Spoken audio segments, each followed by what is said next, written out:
Sobrang kingkoy at nagpapatawa na po itong si Senator Soto. Ano ba yung pinagsasabi nito? Sabi niya, ang catalyst dito, yung nabuko sa Marcos administration, ang nangyari tuloy, when you look back, paglingon mo, mas matindi pala at doon pala nagsimula ang malaki doon sa 2016 to 2022. Ito lang ang dahilan kung bakit nabuko at nabisto.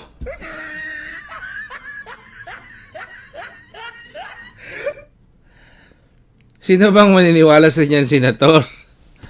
Unang-una, baseless yung sinasabi niya. Ano ba yung proof niya na mas malaki yung nangyari nakawan doon sa time ni Tatay Digong? Ikaw pa nga ang Senate President doon eh. So, paano nangyari yon? Pangalawa, bakit ka naggumawa kaagad ng conclusion na hindi mo pa na-proof? At ngayon, ginawa mo pang naging hero ang administrasyon ngayon. Nang dahil sa administrasyon ngayon, kaya nabuko ang flood control.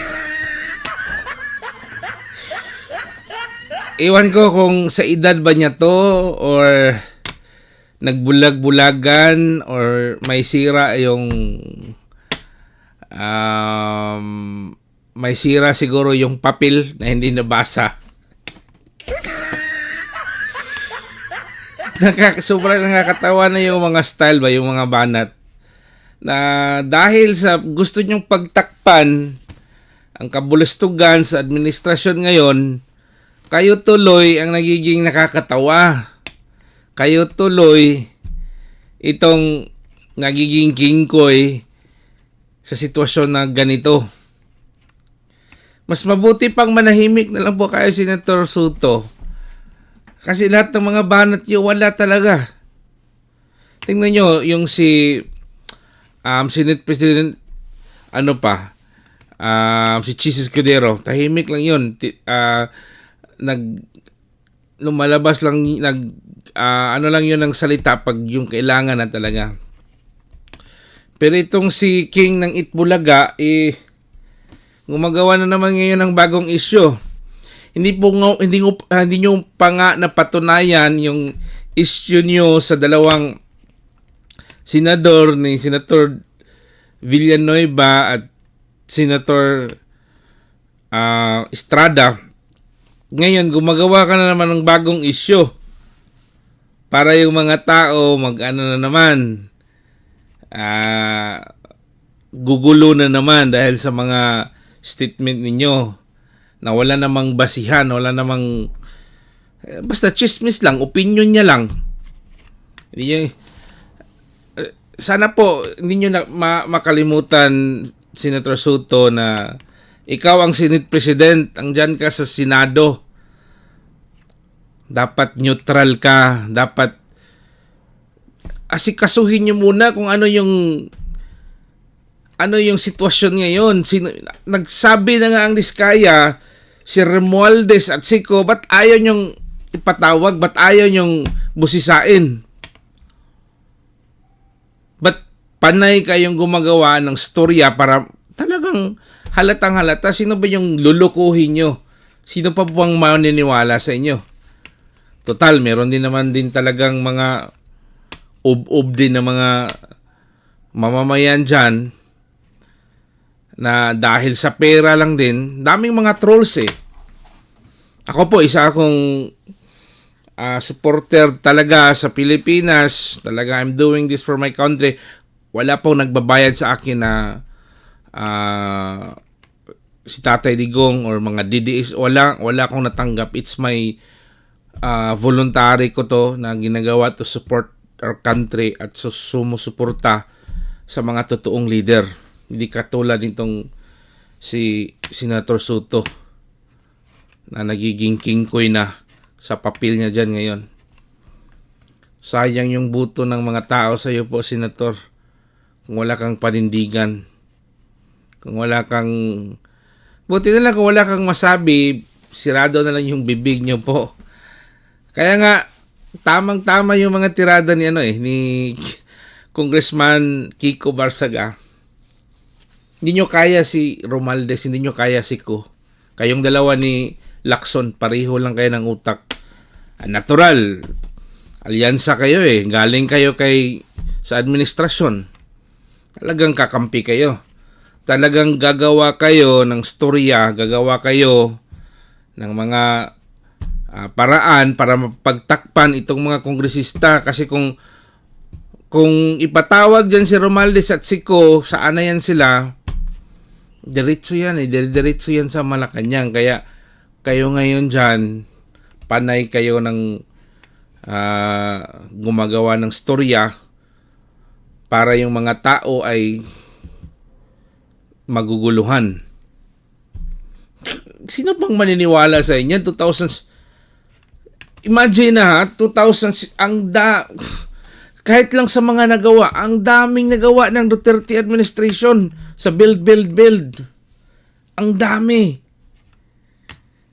Ngayon, ang BBM administration, 3 taon na, tingnan nyo, may mga record dyan. May mga record, makakuha tayong record dyan sa internet.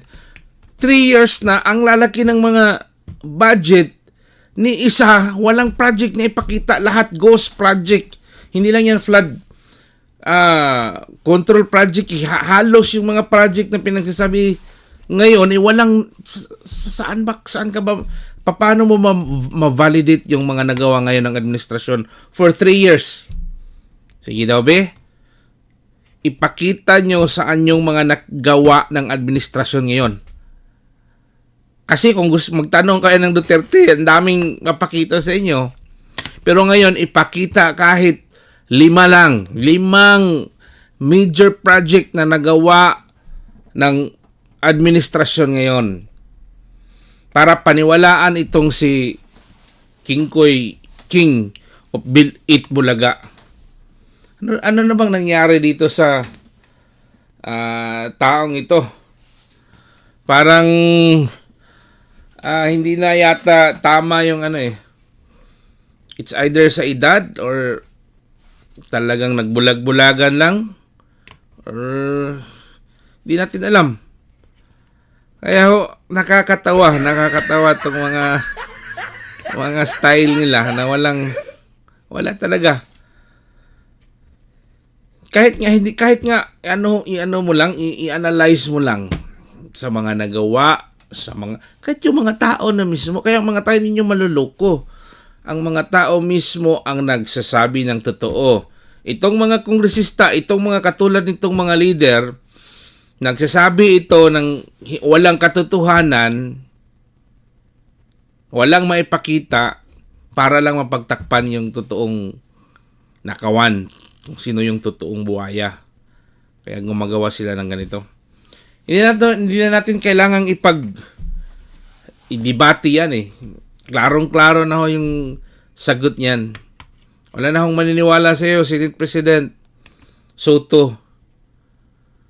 Pareho lang kayo ni Lacson. Puro kayo, hindi nyo kayang ipatawag si Romualdez at si Ko. Doon lang kayo sa dalawang kasamahan nyo dyan sa Senado.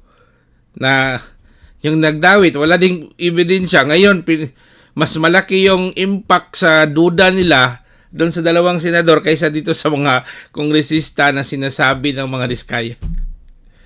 Talagang nakakatawa talaga.